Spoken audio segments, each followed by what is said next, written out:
Tiroides. Vamos a comenzar desarrollando la embriología. La glándula tiroides se origina a partir del esbozo tiroideo. Este aparece como una proliferación celular endodérmica en la línea media de la cara ventral de la faringe, en el lugar que se llamará agujero ciego, durante la tercera semana de la vida intrauterina. El esbozo tiroideo desciende en la región anterior del cuello como un divertículo bilobulado hasta su posición definitiva por delante de la laringe hasta la séptima semana. La tiroides permanece unida al agujero ciego a través del conducto tirogloso, cuyo extremo distal origina el lóbulo piramidal de la glándula. Normalmente, el conducto tirogloso se atrofia y desaparece entre la octava y la décima semana. Repasando un poco la anatomía, encontramos que la tiroides es una glándula impar, casi simétrica, situada por delante y a los costados de los primeros anillos traqueales. Normalmente pesa alrededor de 20 gramos y está formada por dos lóbulos laterales unidos por un istmo central, del cual surge en el 80% de los casos una prolongación ascendente, llamada el lóbulo piramidal, generalmente desviada hacia la izquierda, que, como ya dijimos, representa el remanente del conducto tirogloso. Por delante, la tiroides se relaciona con los músculos infraioideos y hacia los costados con el paquete vasculonervioso del cuello. La firme adherencia de la tiroides a la tráquea es la que produce el ascenso de la glándula durante la deglución. La irrigación proviene de las arterias tiroidea superior a inferior. La arteria tiroidea superior es la primera rama de la carótida externa y entra en la glándula por el extremo superior de cada uno de los lóbulos, dividiéndose en 3 ramas.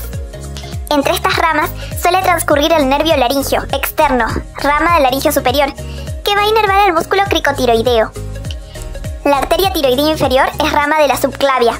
Es cruzada por el nervio laringio inferior o recurrente, ya sea por delante o por detrás. Penetra en la laringe por el borde inferior del músculo cricotiroideo. Con excepción de este último, inerva los restantes músculos intrínsecos de la laringe. El drenaje linfático se realiza lateralmente a los ganglios yugulares medios y bajos, y hacia abajo a los pretraqueales, recurrenciales y mediastínicos superiores. También vamos a comentar un poquito sobre las anomalías del desarrollo. Las dos alteraciones del desarrollo más frecuentes son el tejido tiroideo ectópico y el quiste tirogloso. Si bien el tejido tiroideo ectópico puede ubicarse en cualquier punto del trayecto de descenso de la glándula, la localización más frecuente es en la base de la lengua y da origen a la tiroides lingual. Se presenta como una masa submucosa, indolora y asintomática, o como una formación de crecimiento progresivo con dolor, disfagia, disfonía y o hipertiroidismo. La ecografía muestra su estructura sólida. El centellograma con iodo 131 o tecnesio 99 confirman su origen tiroideo y sirve además para demostrar la ausencia de tiroides eutópica, lo cual ocurre en el 70% de los casos. La biopsia por punción con aguja fina permite evaluar la presencia o no de un carcinoma. El tratamiento es quirúrgico y se realiza cuando el paciente presenta síntomas compresivos o se sospecha una neoplasia. La tiroides lingual tiene el mismo riesgo de generar un carcinoma que la tiroides normal. Otra de las patologías que queremos mencionar es el bocio nodular eutiroideo. Se entiende por bocio el aumento de tamaño de la glándula de tiroides, lo cual implica un peso mayor de 30 gramos.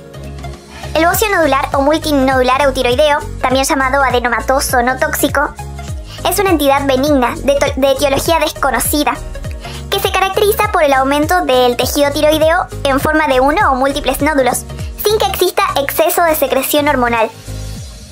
Ocurre con mayor frecuencia en mujeres, y puede ser esporádico, familiar o endémico por deficiencia de yodo en la dieta, lo cual es raro en la actualidad. Se cree que se origina por una estimulación prolongada de TSH, debido a una insuficiencia relativa de hormona tiroidea, si bien esta teoría aún no ha sido confirmada. El estímulo de TSH produciría la hiperplasia del epitelio folicular, con la formación de quistes de contenido coloide de distinto tamaño, no encapsulados. Microscópicamente los nódulos están constituidos por material coloide, como ya dijimos, y epitelio folicular con distinto grado de hiperplasia, con zona de fibrosis, necrosis y hemorragia. No existe separación neta con el parénquima sano y generalmente están comprometidos ambos lóbulos. Puede coexistir con adenomas como folicular o de células de Urtle.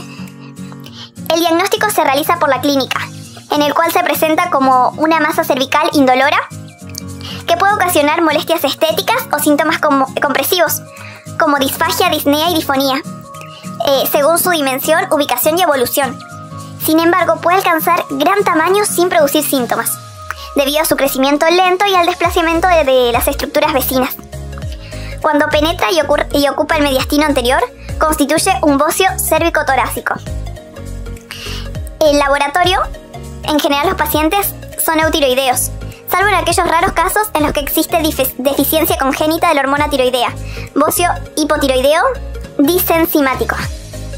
Respecto a la radiología, no es de utilidad para el diagnóstico. Sirve solo para objetivar la desviación de la tráquea y la eventual extensión al mediastino. En el centellograma, los isótopos más usados son el tecnesio 99 y el yodo 131. Ambos son captados por la glándula, pero solamente el yodo 131 es incorporado a la hormona tiroidea. Según el grado de captación, los nódulos se clasifican en calientes o hipercaptantes, tibios, captación similar al resto del parénquima, y fríos, ausencia de captación.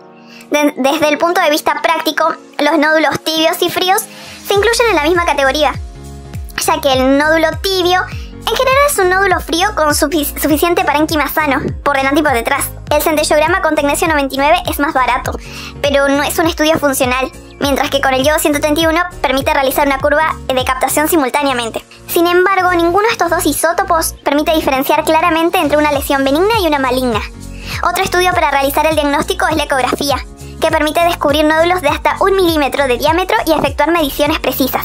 Lamentablemente no existe un patrón ecográfico que permita diferenciar claramente entre nódulos benignos y malignos. Ofrece, sin embargo, mucha utilidad en otras circunstancias, ya que descubre nódulos no palpables, además del nódulo palpable, por lo cual orienta el diagnóstico hacia un bozo multinodular. Mide exactamente el nódulo sometido a tratamiento hormonal y permite su control con mayor precisión que con la palpación. Distingue entre lesiones quísticas y sólidas. Y si bien las quísticas son generalmente benignas, el 20% de los carcinomas ocurren en nódulos quísticos. Permite explorar mejor a los pacientes con cuello corto y obesos, así como también en el seguimiento posoperatorio, donde las cicatrices dificultan la interpretación de los hallazgos en la palpación. Junto con la medición de la calcitonina en sangre, es el método de screening en la población de alto riesgo. Familiares de pacientes con carcinoma medular, pacientes tratados por feocromocitomas o pacientes expuestos a radioterapia cervical durante la infancia o la juventud. Y por último, la ecografía sirve para guiar una biopsia por punción con aguja fina, en aquellos nódulos muy pequeños en los cuales no existe certeza de que la punción con palpación obtenga material de lesión. Otro método diagnóstico es la ya mencionada biopsia por punción con aguja fina. El principal desafío diagnóstico del bocio nodular es diferenciarlo de un carcinoma. A tal fin, a los nódulos dominantes de reciente aparición o de rápido crecimiento, especialmente si son fríos, se les realiza una biopsia por punción con aguja fina. Es un procedimiento sencillo, económico y seguro, ya que no presenta complicaciones y puede realizarse en forma ambulatoria. Tiene una sensibilidad y especificidad del 90%. Su limitación más importante está en el diagnóstico del carcinoma folicular, ya que la diferencia entre los tumores bien diferenciados y el adenoma folicular, esta diferencia está dada por la invasión capsular y o vascular, y estos hechos no pueden ser apreciados en preparados citológicos. La citología se clasifica según los grados de Bethesda. En grado 1 no es satisfactoria o no diagnóstica si la muestra es insuficiente y hay que repetirla. Grado 2, cuando es benigna. Grado 3, cuando hay atipia de significado indeterminado o lesión folicular de significado indeterminado, también se la llama. 4, neoplasia folicular o sospechoso de neoplasia folicular. 5, sospecha de malignidad. Y 6, malignidad confirmada. Si el resultado de la punción es positivo para células neoplásicas, el paciente debe ser operado. Ante un resultado negativo, en nódulos mayores de 2 centímetros, se opera. Si es menor de 2 centímetros, se puede intentar un tratamiento con hormona tiroidea a fin de suprimir la TSH durante 6 a 12 meses, con mínimo riesgo de dejar sin tratar un carcinoma. Esto conduciría a una disminución y desaparición del nódulo si fuera hormonodependiente. Si bien esta conducta está ampliamente difundida, no se ha comprobado que sea efectivamente útil, y la administración prolongada de hormona tiroidea tendría efectos perjudiciales en el aparato circulatorio y en el esqueleto.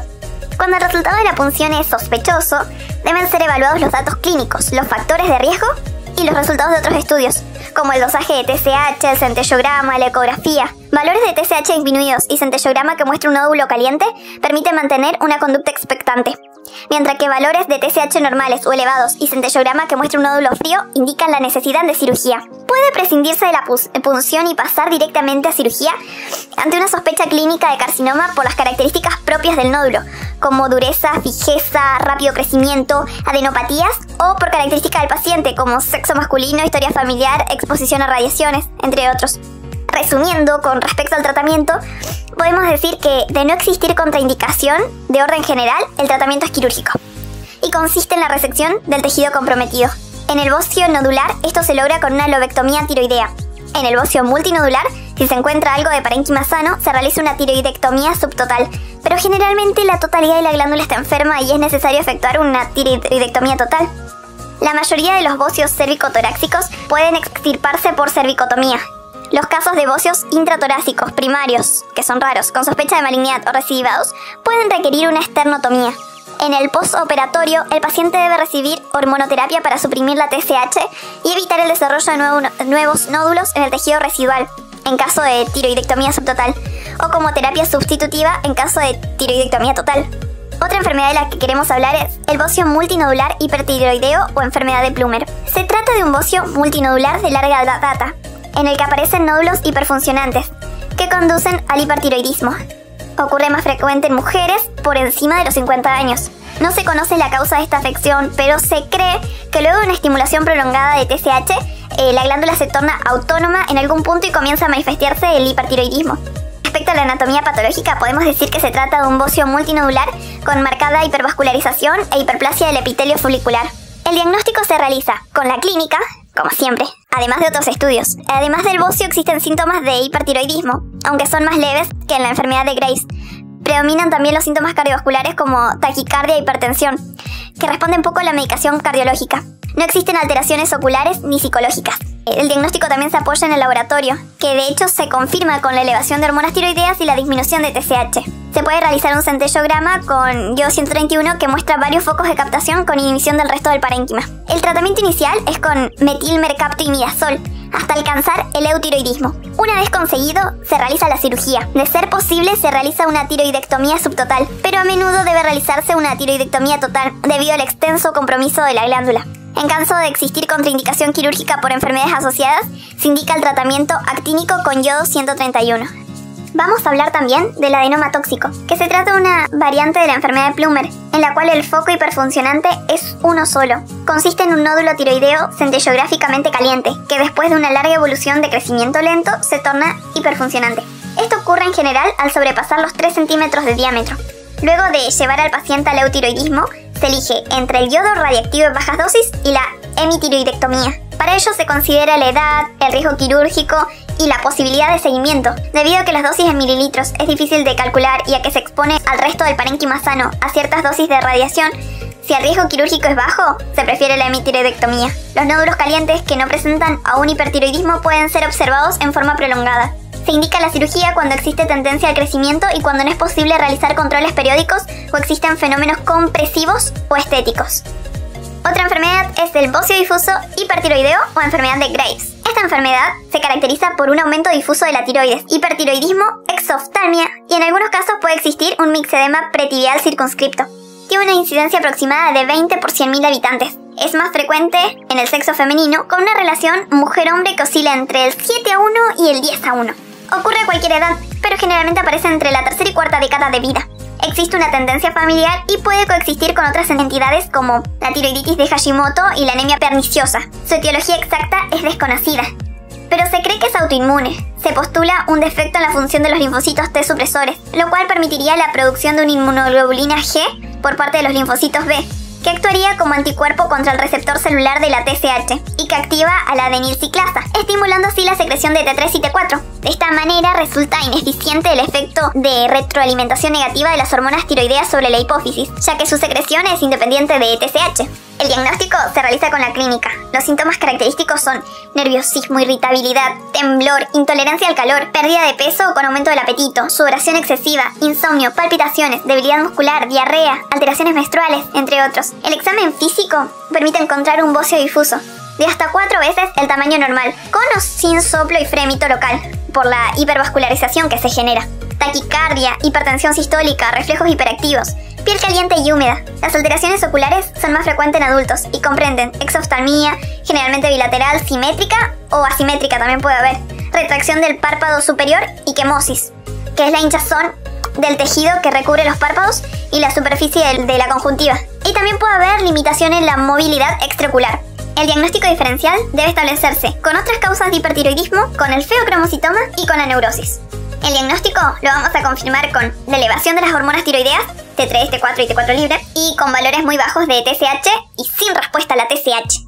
En el centellograma con yodo 131 vamos a ver una glándula aumentada de tamaño, en general sin nódulos, y la curva de captación presenta valores elevados, sin respuesta a la prueba de inhibición con T3. El primer paso en el tratamiento es revertir la tirotoxicosis, mediante la administración de drogas antitiroideas, como mercaptoimidazol o metimazol. Se mantiene la medicación aproximadamente 1 a 2 años, y después se reduce la dosis para comprobar si existió remisión espontánea, lo cual ocurre en alrededor del 50% de los casos. Durante este tiempo debe controlarse al enfermo con hemograma y hepatograma periódicos, ya que el metimazol puede producir efectos colaterales que obligan a suspender el tratamiento: leucopenia con agranulocitosis, hepatitis tóxica, alergia cutánea. Ante la reaparición de los síntomas al disminuir la dosis o ante la imposibilidad de cumplir el tratamiento médico, ya sea por la toxicidad medicamentosa o por razones económicas, es necesario elegir un tratamiento definitivo: la cirugía o el yodo radioactivo. El tratamiento quirúrgico consiste en la tiroidectomía subtotal, resección de la glándula dejando 1 o 2 remanentes de tejido paratraqueal. Las ventajas de esta conducta son varias. En primer lugar, trata el bocio, revierte la tirotoxicosis en forma inmediata y permite obtener material para estudio anatomopatológico. Esto adquiere importancia ante la presencia concomitante de nódulos especialmente fríos. La asociación de enfermedad de Graves con carcinoma de tiroides es muy baja, pero existe. Por último, la cirugía puede realizarse en la mujer embarazada. Y como desventaja, podemos mencionar el riesgo de complicaciones intraoperatorias y posoperatorias, como hematomas, crisis tirotóxicas, lesión recurrencial, hipoparatiroidismo e infección de la herida. En general, se reserva la cirugía para los pacientes jóvenes, menores de 30 años, con bajo riesgo quirúrgico y con bocios grandes. Es también de elección en pacientes que, por motivos económicos, sociales o geográficos, no pueden mantener un control médico periódico, así como en las mujeres en el segundo trimestre de embarazo con escasa respuesta al tratamiento médico. Por último, se prefiere la cirugía ante la presencia concomitante de nódulos sospechosos de neoplasia. Como preparación preoperatoria, se administra solución de yoduro de potasio, Lugol, además de drogas antitiroideas, en dosis adecuadas para mantener el eutiroidismo. El objetivo de la medicación es disminuir la vascularización de la glándula. Otra droga alternativa es el propranolol. Se preserva algo de tejido funcionante para no producir un hipotiroidismo y disminuir las posibilidades de lesionar la irrigación de las glándulas paratiroides. Pueden dejarse 2 remanentes tiroideos, una a cada lado de la tráquea, de aproximadamente 4 gramos cada uno, y la operación se denomina tiroidectomía subtotal bilateral. Otra técnica alternativa es conservar un solo remanente paratraqueal, de 8 a 10 gramos. El yodo radioactivo se utiliza cada vez con mayor frecuencia como tratamiento definitivo, ya que no presenta complicaciones inmediatas severas y en general es bien tolerado. En algunos casos puede producir cialodenitis paratiroidea actínica, que es transitoria y se resuelve espontáneamente con medicación sintomática. Sin embargo, puede demorarse varios meses hasta alcanzar el eutiroidismo. Obliga un control médico periódico estricto, porque su acción puede durar varios años y conducir a un hipotiroidismo alejado. La única contraindicación formal es la administración durante el embarazo, por el riesgo de producir cretinismo en el feto. Actualmente se reserva el tratamiento actínico para las restantes situaciones clínicas, ya que permite controlar adecuadamente la hiperfunción tiroidea con un bajo índice de complicaciones. Ahora vamos a hablar de las tiroiditis. En primer lugar vamos a mencionar la tiroiditis aguda supurada, que es una forma rara de tiroiditis. Se asocia con otros procesos infecciosos en la cabeza y el cuello, y el cuadro clínico consiste en signos de flogosis local, con dolor exquisito al palpar la tiroides, y signos generales de infección. No hay alteraciones en los estudios de función tiroidea. La ecografía muestra zonas abscedadas o necrosadas. La punción aspiración con aguja fina permite recuperar el germen causal. Generalmente son cocos gram positivos. El tratamiento se lleva a cabo con antibióticos y, ante la falta de respuesta, se realiza exploración y drenaje quirúrgicos. La segunda tiroiditis que vamos a mencionar es la tiroiditis subaguda de Kervain. Esta afección ocurre con igual frecuencia en hombres y mujeres, generalmente después de una infección respiratoria viral. Se manifiesta con dolor en la tiroides, leve aumento de tamaño de la glándula y síntomas de hipertiroidismo leve. Los estudios de laboratorio muestran aumento de la tiroxina plasmática y el centellograma revela la disminución de la captación de yodo radioactivo. Los síntomas se alivian con antiinflamatorios no esteroideos y cuando son intensos pueden administrarse corticoides. La enfermedad retrograda en menos de un mes sin dejar secuelas.